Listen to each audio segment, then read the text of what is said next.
Assalamualaikum warahmatullahi wabarakatuh. Saya Alvina Damayanti dari Ilmu Pemerintahan dari Universitas Muhammadiyah. Di sini saya akan menjawab berbagai soal UTS dari mata kuliah Birokrasi Pemerintahan. Yang pertama ada apa yang dimaksud dengan birokrasi pemerintahan.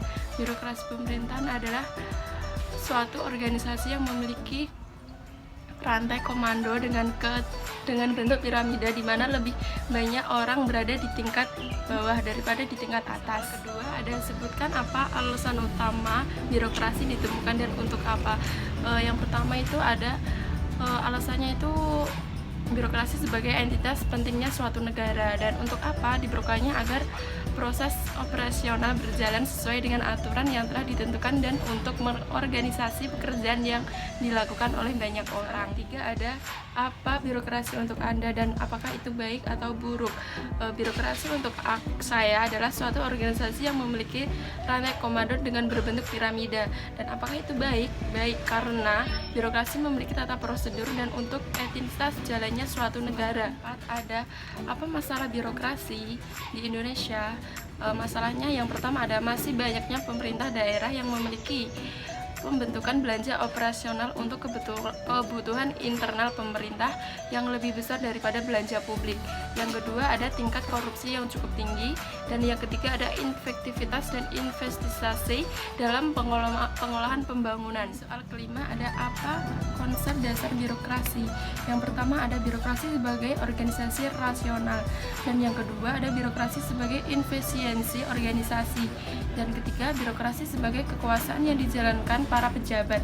Keempat ada birokrasi sebagai administrasi negara publik. Yang kelima birokrasi sebagai administrasi yang dijalankan oleh pejabat.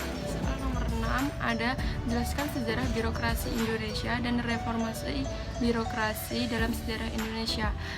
Sejarah birokrasi di Indonesia diperkenalkan oleh budaya Eropa dimulai dari masa-masa kolonial, antara lain masa culture style, masa desentralisasi dan emansipasi, masa pemerintah pusat, masa Amandels Blaster dan Ambis Kostum Binelands Bestur, masa pendudukan Buddha tentara Jepang, dan kemudian masa di mana setelah proklamasi kemerdekaan 17 Agustus 1945 pemerintahan Indonesia melalui Kasman Singodimedjo, ketua KINIP, pada September 1945 mengumumkan bahwa Presiden Indonesia memutuskan bagi keseluruhan pegawai-pegawai pemerintahan terdahulu dari negara, jabatan, dan tingkatan. Sedangkan sejarah reformasi birokrasi, gagasan untuk melaksanakan program reformasi birokrasi pemerintahan yang tengah bergulir saat ini berawal dari ide dan gagasan-gagasan yang dikemukakan oleh Komisi Pemberantas Korupsi di depan sidang Kabinet Indonesia Bersatu pada sekitar bulan Maret 2006. Soal nomor 7 ada pengaruh lingkungan sosial pada birokrasi, bagaimana birokrasi dan budaya terhubung dan apa contohnya.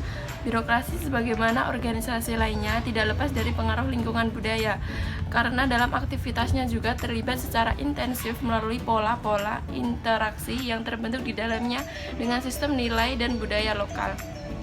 Budaya birokrasi berkembang di suatu daerah melingkupinya. Budaya birokrasi dapat dicontohkan sebagai sebuah sistem atau seperangkat nilai yang memiliki simbol orientasi nilai dan pengetahuan dan pengalaman hidup yang terinternalisasi ke dalam Ada apa perbedaan diplomasi klasik dan modern. Diplomasi klasik ada berkenan dengan masalah struktur. Diplomasi ini cenderung lebih bersifat pada suatu proses komunikasi antar negara satu dengan negara lain secara ofisial daripada bentuk organisasi politik lainnya. Diplomasi ini diatur pada dasar hubungan bilateral yang bebas dan bersamanya dilakukan secara rahasia serta dikarakteristikkan oleh pengaturan dan prosedur yang khusus, dan berkenan dengan diplomasi memiliki agenda yang berorientasi hak politik seperti isu perang, perjanjian perdamaian, serta batas-batas negara. Dan di diplomasi modern ada bersifat terbuka pada publik.